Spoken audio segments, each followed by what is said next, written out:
La juriste Marthe Wandou, défenseuse camerounaise des enfants menacés par le djihadisme et Boko Haram, s'est vue décerner le 29 septembre le prix Right Livelihood, encore appelé Nobel Alternatif. Le prix récompense les personnes ou associations qui travaillent et recherchent des solutions pratiques et exemplaires pour les défis les plus urgents du monde actuel. Marthe Wandou est récompensée pour ses travaux sur la protection de l'enfance et le recours aux communautés face à l'insurrection terroriste et à la violation de genre dans la région du lac Tchad au Cameroun.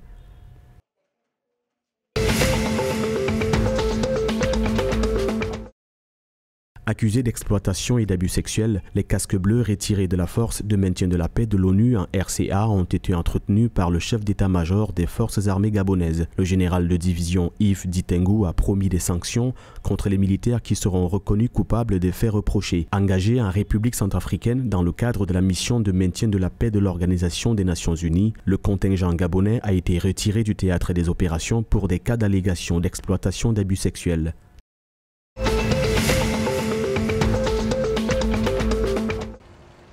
Le Tchad a validé son plan politique d'action dans le cadre du processus d'éligibilité pour la prévention et la résilience.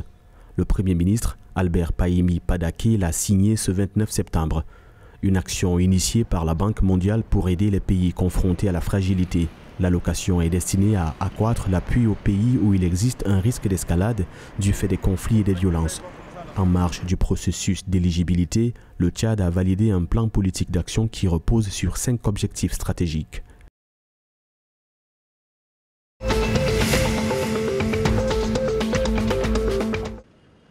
Le gouvernement congolais a conclu une consultation avec le conseil d'administration du Fonds monétaire international.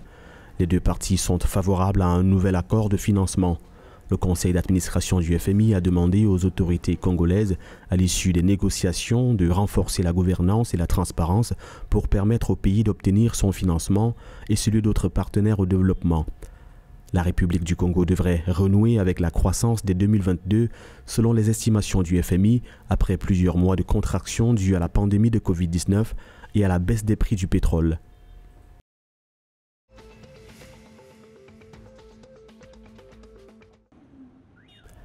L'inspection générale des finances de la République démocratique du Congo affirme avoir déjoué une tentative de détournement de fonds publics. La Fédération congolaise de football association a été contrainte de rendre près d'1 million de dollars américains acquis frauduleusement. Cette somme était initialement affectée à l'organisation d'une manifestation sportive.